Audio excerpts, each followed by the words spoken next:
Maya had always lived in apartments, but after a big promotion, she finally moved into her first small house. A sleek, one-bedroom modern build on a quiet suburban street in San Jose. It was the kind of peaceful, minimal space she dreamed of. Just her plants, and silence. At first, the solitude felt like freedom. No neighbors stomping around, no hallway noise, just clean air and open space. She kept the place spotless and enjoyed long evenings reading by her front window. That sense of peace cracked on the third night, when she came out of her bedroom and noticed the deadbolt unlocked. She was sure she locked it. She always locked it. Twice. But she shrugged it off. Maybe she'd been distracted. The next morning, the deadbolt was unlocked again. Her stomach dropped. She lived alone. She changed the locks immediately, even added a second deadbolt. New keys, new hardware. She tested it all carefully and reassured herself it was just paranoia. But 3 nights later, around 2 a.m., she heard it. The soft, unmistakable click of a lock turning. She sat up in bed. Another click followed. The front door. Holding her breath, Maya crept toward the hallway. The air was cold. Her heart thudded in her chest. When she reached the door, she didn't dare turn on the light. She pressed her eye to the peephole. No one. Just her empty porch under the flickering porch light. The locks were both undone. She relocked them and shoved the kitchen chair under the knob. Then she stayed awake till morning, clutching her phone. The following day, she had a smart security system installed. Cameras at all entrances, motion sensors, app alerts, top of the line. Finally, she felt safe again. For 2 nights, everything was quiet. Then, on the third night, her phone buzzed at 2:03 a.m. Front door unlocked, manual override. Maya's blood ran cold. She opened the app, but the camera feeds showed only static. Then another alert popped up. System reset from panel. She slowly approached the front door. The keypad glowed green, disarmed. No beeps, no warning, just silent. And then, click. The deadbolt began to slowly turn by itself. Panicking, she backed away into the hallway. Her phone buzzed again. Garage door opened, 2:03 a.m. Only, Maya didn't have a garage.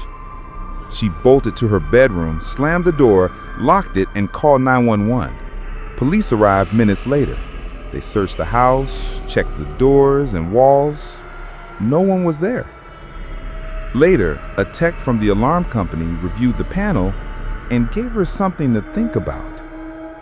This system was already wired in before we installed it, but the serial number, that model was discontinued in 2019.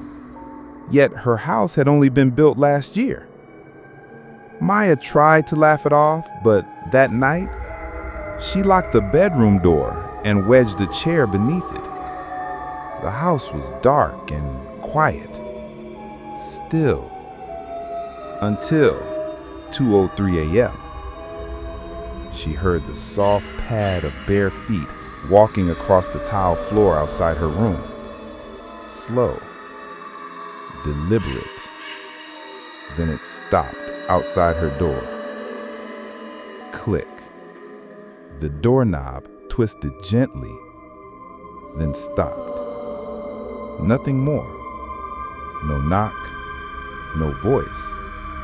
Just the stillness of someone standing on the other side. She didn't move out. She fled. The house remains unsold. The online listing says, never occupied. But Maya knows that's not true.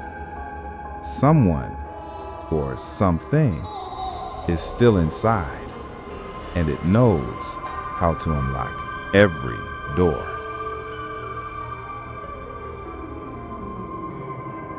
Jake had lived alone before, but his new townhouse in Denver felt especially peaceful. Recently renovated with tall ceilings and warm wood floors, it was perfect, or so he thought. From his first night, Jake noticed something strange on the staircase. As he walked up to bed around 11 p.m., the steps would creak behind him. Nothing unusual. Old homes do that. But then he realized something odd.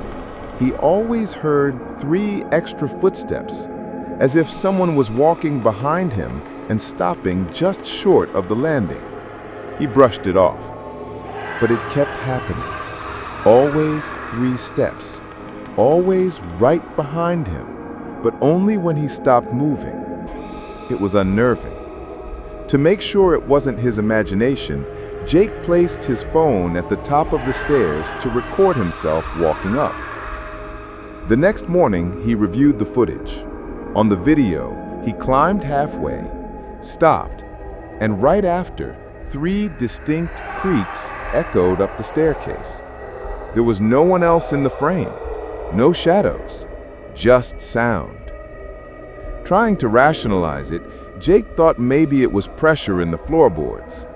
Still, he started going to bed earlier, avoiding the stairs at night. One night, he froze halfway up the stairs. He didn't move, but the creaks still came. 3 steps, right up to the step behind him.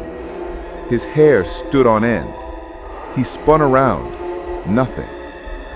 He mentioned it to a friend who laughed and said, "Sounds like your house has a ghost with good timing." Jake didn't laugh back. The following weekend, his sister visited. He didn't tell her anything. That night, as they both walked upstairs, she stopped mid-step and asked, "Did you hear that?" She had heard the 3 extra footsteps too. They turned, saw nothing, and quickly went to bed, sleeping with the light on. The next day, she mentioned seeing something in the hallway mirror the night before, a black blur passing behind them. Jake had no mirrors upstairs. He moved a mattress downstairs and began sleeping on the floor of the living room. But that didn't help. One night, he woke to find muddy footprints leading from the bottom of the stairs toward where he lay sleeping. The front and back doors were locked. Freaked out, he hired a local paranormal investigator. The woman said the home had a presence, particularly concentrated near the staircase. A week later, Jake broke his lease. The landlord never seemed surprised. When the next tenants moved in, they asked about the house's history. The landlord simply smiled and said, "Some people just don't like the echo in this place." Elena and her boyfriend, Lucas, had just moved into a weathered but charming fixer-upper on the outskirts of Richmond. It was the kind of home people call full of potential, though its peeling paint and creaky floors told a different story. While gutting the kitchen for renovations, Elena discovered a hidden panel behind the sink. Inside, sealed behind brittle insulation, was a small wooden box tied with crumbling black string. The box had no lock, but the letters MMM were carved into the front in childlike, jagged handwriting. Lucas dismissed it as a forgotten toy or old trinket, but when Elena picked it up, she felt something deeply wrong. It was cold, unnaturally cold, despite the summer heat. Still, she pushed the feeling aside and tucked it into a kitchen drawer, figuring they'd toss it later. That night, they heard knocking. Soft, distant taps coming from the kitchen wall, always in threes. They assumed it was pipes or some creaky ductwork, but the pattern returned the next night and the one after, every time at 3 a.m. When Elena finally opened the drawer to check on the box, she saw the lid had shifted slightly open. She hadn't touched it. A chill swept through the room. The next night, the knocking came from the bedroom wall instead. Lucas now believed her. He tried to open the box completely, but it wouldn't budge. Frustrated, they wrapped it in plastic, shoved it in a shoebox, and placed it deep in the basement freezer. To their surprise, the knocking stopped for 2 nights.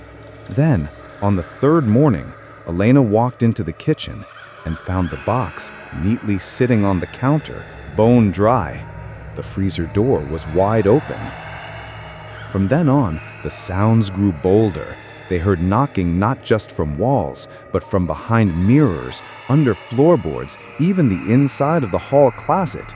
Elena started hearing faint giggles when she passed the kitchen. Lucas, ever the skeptic, finally admitted the house didn't feel normal anymore. One evening, as he brushed his teeth, the mirror in front of him fogged up from the outside. The next day, Elena called in a local historian who'd worked on cataloging older Virginia homes. When he arrived and examined the box, his face turned grave.